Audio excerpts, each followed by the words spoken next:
Hi everyone. One of the things that we talk a lot about is cost versus value, and where you have a project, there may be different decisions within the project where certain things add more value to you and you're willing to spend more on them, and other things may not be as important. So we've done a project here at this home. We've done several projects over the years, actually maybe 3 formal projects, and we've done various things during these projects. But one of the things I want to show you is that the decisions can vary within a project, and you're going to see the gamut on this, and that's why I wanted to talk about this one when I think about cost versus value.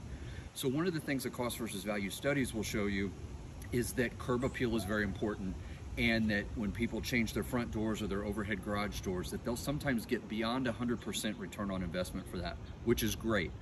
But you don't always have to do that. If your current doors are in good shape, your current front door's in good shape, your current garage door's in good shape, sometimes you can just paint it and give it a facelift and change the look.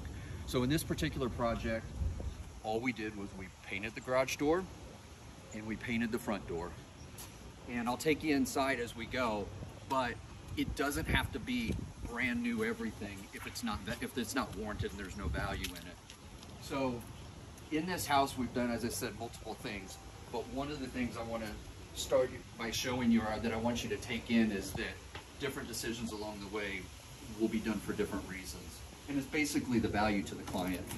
So if you come in, one of the things that you'll see is that we did a really cool room over here to the left, but I want to come to it last. I just want you to be able to see it because it's super cool. And it's fancy, and all of the decisions were made with a different value set in mind. But where we started with our relationship with this particular client, super nice people. He's standing here, so I would say it even if he wasn't.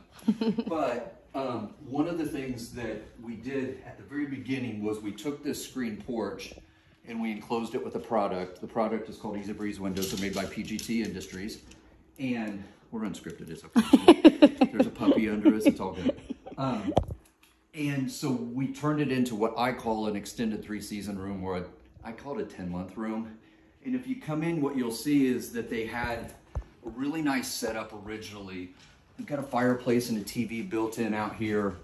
And because they've got the puppies, they wanted doors that didn't have view all the way down so that the dogs didn't get to the essentially the material, the see-through material, which isn't actually glass. It's a rolled PVC or a vinyl product that makes them lightweight, and you can make them very large and fill big openings, which is super cool. But we did larger panels on these doors so that the dogs wouldn't mess with the bottom panels. You'll see we just built in knee walls, we put in the windows, we enclosed the space, and by enclosing the space, this becomes overflow. So at Thanksgiving, Christmas, when they're having gatherings, they can actually entertain out here, turn on the fireplace, get some warmth, the windows will retain the heat, and you're not gonna maybe use this room on the coldest of cold days every day, but if you've got a heat source like they do, you pretty much can. So it's just one of those things that this is where we started with this particular client on this project. The other thing I'll say, and I'll talk to him about this in a minute, but the other thing that I'll say is we had all kinds of problems getting these windows. It was a nightmare. Every time they were having manufacturing problems at the time, they've fixed them all since, and then as we would get them shipped to us, the common carrier would deliver them, they would damage them along the way. It was a nightmare. Our client was having a party. We knew that the date was coming up. I literally got on a plane, flew to Florida, rented a U-Haul, and drove these windows back up so we could get them in time for the party. And I think that's one of the things I want people to understand is that you can find a remodeling partner that will go above and beyond, and that those things actually can add value, because I'm pretty comfortable in saying that doing things like that is probably creating trust and the relationship that has lasted over a period of time. So with that, then we come into the next project. Say hi to Alvin. Hello. There we go. Next project was the kitchen. So we did the porch project, we come into the kitchen. There was nothing wrong with this kitchen, right? They wanted a 12-year-old house. 12-year-old house, they wanted a facelift. So the facelift that we landed on, which was driven by them, was really just, let's do new countertops, new sink faucet and disposal, and new backsplash tile, and new lighting. And so that was the project. The value was in upgrading the countertops. It wasn't in ripping out the entire kitchen. That wasn't necessary. There was no value in that.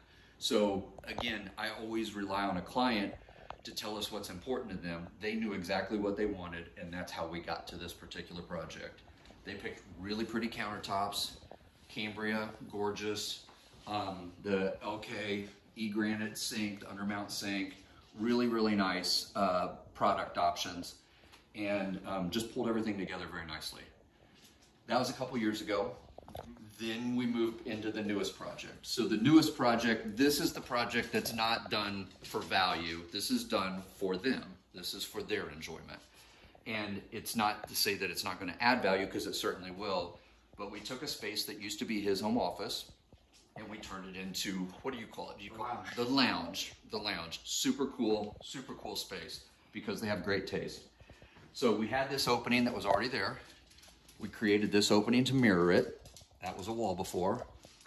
And then we had this opening that was the place that you entered the space, that now we took out French doors, and then we replicated the visual of the other two adjacent openings, and we recreated the space. They already had the windows, so now it's just about Brittany and the Gibbons family coming together with great ideas and pulling the space together. So when we get into this one, a lot of the details I will take zero credit for, but having really good people that put this all together, from the client that has good taste to the designer and the family that are pulling everything together, and the guys that built it and made it beautiful. It started with doing something different with the cabinets. There was kind of an inspiration picture in mind, a couple of them, and then we just kind of grew it from there. There were no cabinets in this room. It was an office, so there was just shelving units in this room. And so the original idea was, where were we going to build a bar? We were thinking out there originally, yep. And then we were just going to open this room up. And then we realized, wait a minute, we can put all of that in this room and then leave that space out there open, which we'll talk about in a little bit. Yeah, so you had a series of pictures though that you're like, we like these kinds of things. And so that was the jumping off point. And they had color, and they had interesting glass, and they had lighting. And so we went from there. So now we've got the newest, fanciest, coolest version of Cambria tops. Super cool in here. You can see the level of detail that was incorporated into this. Satin finish. Yep, the satin finish. Custom built a shelf that kind of fits neatly under a window. The specialty glass with the backlighting in the cabinet. Everything down to all the little details. Not one refrigerator, but two, pulling it all together. You can see that they've done a wonderful job with accessories. I call it the jewelry of the project. The sconce lights are gorgeous. The chairs and the rug, everything just pulls together nicely with the tile that was selected. So this is not a project that says, hey, let's find value in these things. This is, we want this, we're willing to pay for this because it's important to us. We could have got clear glass. We could have done it without lighting. But these were the little details that really set it off too. So not every project in a house, even in a very nice home, it doesn't matter. Everything has different levels of value to people. And I think when I think about cost versus value, that's what I would want any potential client to know, is you don't have to spend a gazillion dollars on every decision, nor do you have to go on the cheapest end on some decisions as well, because adding a little detail, a little pop can set it off, and you can pick and choose where you spend that extra money. So hopefully that was helpful as it relates to cost versus value. Thanks for taking a look, and hope you enjoyed it. Have a great week, everyone.